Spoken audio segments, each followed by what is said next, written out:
My name's Elsie Wilson, and I'm married to Jim. Well, I was born in Glasgow, and I ended up in Argyle Street. Argyle Street, right in front of the grass. I couldn't get it out coming to me for some reason or other. And then where did I go first initially? Schools, it was Kent Road schools, and I was starting to work up through that way. Jim and I first met through work. We worked in a bingo club actually. He was the manager. I was what they called the security officer. I looked after all the book sales and the prize money, that sort of thing. We had a good life. Long time together, 40 odd years, nearly 50. Don't know how I've coped, but there you go. I'm still here to tell a tale. My name's Kelly, I'm Finley's mum and Alan's daughter. I'm Edmondson and I'm 54. Is it right? 64. 64, that's it. My dad left the army when I was born. He was in the Royal Engineers. When he left the army, he went working for Group 4 security. And my mum got quite poorly after her mum died mentally. My dad gave up work to care for me and my brothers because it was a case of care for us or we were going to be taken into care. He gave everything up for us to look after us. That's why we live together. He gave everything up for us, so we want him with us now when he needs us the most. My name is Finley and I'm 8 years old and I'm 9 on Sunday. I live with my granddad who has dementia, but he is a good granddad. Sometimes we watch football together and sometimes I sit on the front with him, but not a lot. Jim was a bus driver at Fishwicks for nearly 40 years. He went from there to being an inspector, and that's what he was doing when he retired at 66. I just started, didn't I? After my car working, no bother, and got the top doors. I can do them in Britain, that was no bother. I liked it getting into Europe as well, because that's better, that's better, so I can get down in there on more streets and all that kind of stuff, all over the place. Shortly after he retired, he got fed up sitting at home all the time. So he ended up going back to Fishwicks as a school bus driver. That lasted for not quite a year, but his memory was starting to go by that time. It was about 10 years ago. We noticed he'd had a mini stroke, and he weren't so much getting forgetful, but he was doing silly things. Well, my wife died 8 years ago and I've been living with my daughter and my son-in-law and 4 kids because I couldn't manage my funds proper. So my daughter moved in with me to help me. Over the years, it just gradually got worse and worse. He was forgetting things. On payday, he'd spend all his money in one day on things that he didn't need. And I've just gradually noticed over the years, little things like you'd have the same conversations, he'd only be interested in, it's like what he would remember. So in the morning it'd be, have you got my pills, have you got my fags, have you got my newspapers? But then I remember on my birthday, he came up and the first thing he said to me, have you got my fags, have you got my papers, have you got my lottery, blah de blah. And it was like, no happy birthday, and it's quite disheartening at first. And then I just had to tell myself, it's not his fault, he can't remember. I remember round about when I knew there was something wrong, I noticed that he was more and more using post-it notes. You know, if he had to see a driver at a certain time as he came in off his run, he'd have this written down. I wasn't the only one, other people at work noticed.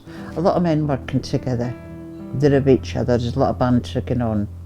And they'd be saying things like, do you know where your bus is, Jim? Do you know where you're going? That sort of thing. So we went to the doctor and he referred us to the memory assessment unit and we took it from there. There were things at home that I noticed. And at first you think his memory's gone, but then you realise it's something more. You know, it's something more serious. I think originally he had a load of tests done and they were checking him for MS. So we went to see a specialist at the hospital and he did loads of checks and that, and he said it's early onset vascular dementia. Jim was diagnosed when he was 66. I would say the progression has been quite fast. I know that people can live a long time with Alzheimer's. Physically, he's as fit as a fiddle. But mentally, it's really gone downhill fast. Luckily at the minute it's only early onset, but we are prepared for things to get a lot worse. I've prepared the kids, Finley knows, the older kids know, so it's just a case of getting on with it and keeping him at home as long as we can. Chris from Age Concern used to come and visit Jim at home, and he was good at telling us what things were available, what we could do. So I got in touch with Charliefold. They explained what they did, and I started bringing them to Charliefold, and it's the best thing I've ever done. I asked a social worker about what was available to my dad with him being socially isolated, and they mentioned a day centre. When they mentioned one for dementia, I was a bit worried because he's only early onset of dementia. I was pretty scared that it was going to scare him and he would be worried about what was to come. But when the care lady spoke to me, she said that it's better for him to come now because when he does get worse, it's a familiar place. So it's already familiar to him, and there's just been no going back. It's just been amazing. We started off with one day, and at first it was hard for me to let go. I'd drop him off in the morning and then I'd go home and sit in the house and wait for somebody to ring me and say come and get him, and that never happened. As the time went on, I increased it to 2 days, and by that time I knew the staff. I could see their dedication, you know, the caring natures. They're always bright, funny, very patient. Coming to Charliefold for my dad has had a massive impact on his life. He's up before us and he knows he's coming, and even some mornings he's like, I don't want to go. I'm like, you're going, Dad, you enjoy it, you're going. Anyway, by the time I come to pick him up, he comes out with a smile on his face and he's had a really good day. He tells me about his day. As soon as we walk through the door, he's having his banter with the carers that look after him, and he loves them all. He thinks it's great, and it's really, really changed our lives. When he's been at Charliefold, he'll come home and mostly in the car on the way home, he'll say, I did this today, or I did that today, or he'll bring me a picture. He's quite a good artist. He'll bring me a picture that he's done, like having a kid again, you know, and I've got this picture. He's never cooked in his life, never. And then all of a sudden he comes home from Charliefold with some soup that he's made, and it was lovely, you know, and a cheese scone. So he's doing things here that he would never do at home. He's getting involved in activities that he wouldn't do at home. They listen to music, they watch films, they reminisce.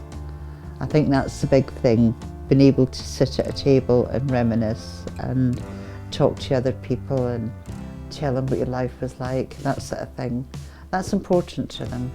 I heard that he likes to help cut the onions and like music, and like he bakes cookies and cakes. Oh, it's unreal because everybody's friendly with you and everybody gets on with one another, and the staff are excellent. He's happy here, and as I say, I'm happy. I know where he is, I know he's safe, and this has changed our lives completely. My granddad loves coming to Charliefold.